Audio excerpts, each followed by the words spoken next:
সময় বড়ই অদ্ভুত। এই সময়, তাই না? দেখতে গেলে এটা একটা অনুভূতি, একটা সংখ্যা, একটা বিষয়। এবারে দেখুন না, সূর্যোদয় সকলের একসাথেই হয়, তাই তো? কারোর আগে কারোর পরে এমন তো হয় না, সবার একসাথেই হয়।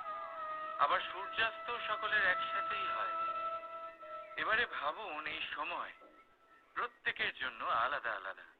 কারোর জন্য এই সময় ভালো, আবার কারোর জন্য এই সময়ই খারাপ। এক্ষুনি এই মুহূর্তে কারোর মুখে সফলতার আলো রয়েছে, আবার কারোর মুখে অসফলতার নিরাশা। এটা কেন? কেন এই সময় কারোর জন্য শ্রেষ্ঠ, আবার কেন তা কাউকে নিরাশ করে? এটার উত্তর হলো আপনার চিন্তা, আপনার কর্ম। যেমন আপনার চিন্তাধারা, তেমন আপনার কর্ম, আর তেমনই হবে আপনার এই সময়।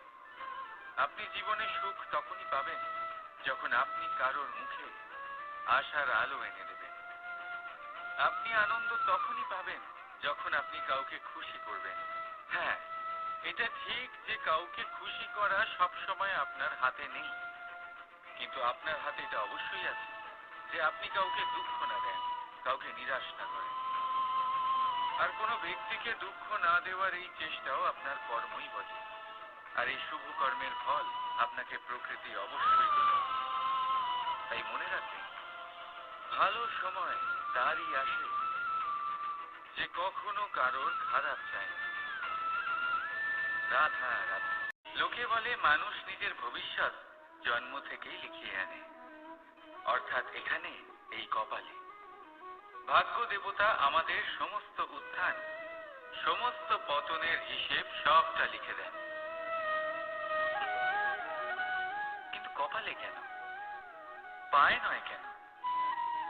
যদি পায়ে লেখা হয় তাহলে আমরা পড়তে পারবো, যদি কপালে লেখা হয় আমরা ছাড়া বাকি সবাই পড়তে পারবে।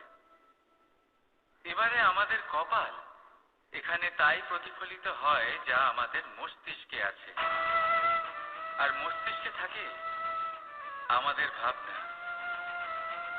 তাই এই ভাবনার ধনাত্মক হওয়া অত্যন্ত জরুরি। এতে বিকাশের জন্য স্থান রাখুন, এতে সবাইকে একসাথে নিয়ে চলার ভাবনা রাখুন। আর বিশ্বাস করুন, আপনার মস্তিষ্কের এই ভাবনা সাফল্য রূপে আপনার কপালে অবশ্যই লিখিত হবে। কারণ আপনার ভাবনাই সত্য হয়ে আপনার জীবনে আসে। রাধা রাধা। মানুষ জন্ম নেয়, আর জন্ম নিলেই তার জীবনযাত্রা শুরু হয়ে যায়। তারপর সে পরিশ্রম করে, লড়াই করে, আর সে তার ফল অবশ্যই পায়। সেই নিজের জীবনযাত্রা নিজেই সাজায়। তার জীবনে ভয় ততক্ষণ প্রবেশ করে না যতক্ষণ না সে জীবনে কিছু অর্জন করে। একবার সে কিছু পেয়ে গেলে তারপরে সেটা হারিয়ে যাওয়ার ভয় মনের মধ্যে জন্ম নেয়। তারপর সে ভাগ্য, জ্যোতিষ, ভবিষ্যৎ এইসব দেখতে ব্যস্ত পড়ে। আমি আপনাকে একটা প্রশ্ন করব, আপনি যখন এই সংসারে এসেছিলেন, কি নিয়ে এসেছিলেন যে আপনি হারাবেন? কিছুই না। আপনার বশে আপনার জীবনের সেই মুহূর্তই আছে যা আপনার হাতে আছে, অন্য কিছুই নয়। আপনার হাতে আছে আপনার কর্ম।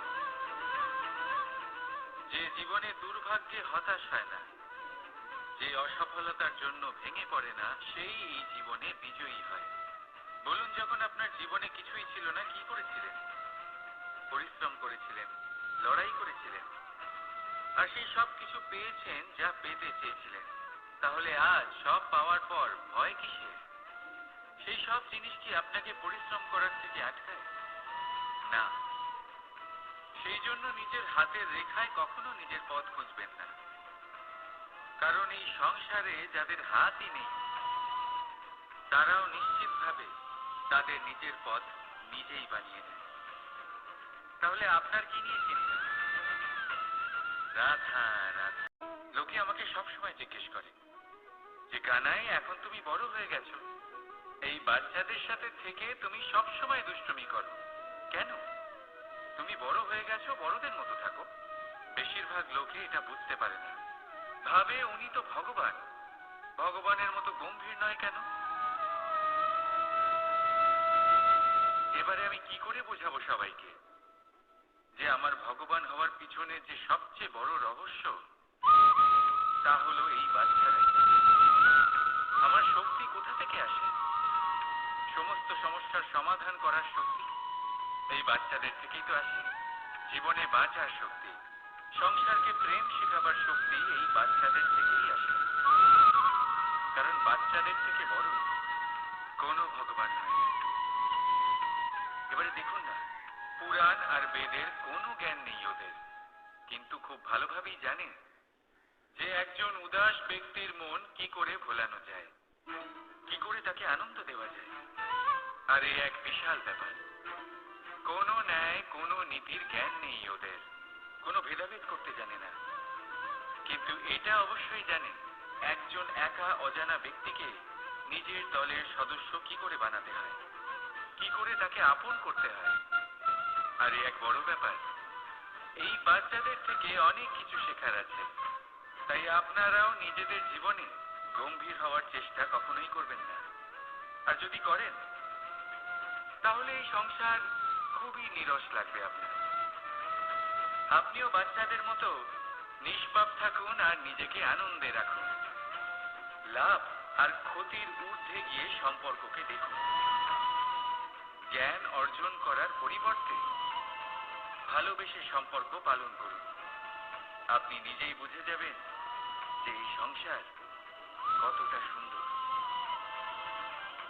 রাধা রাধা।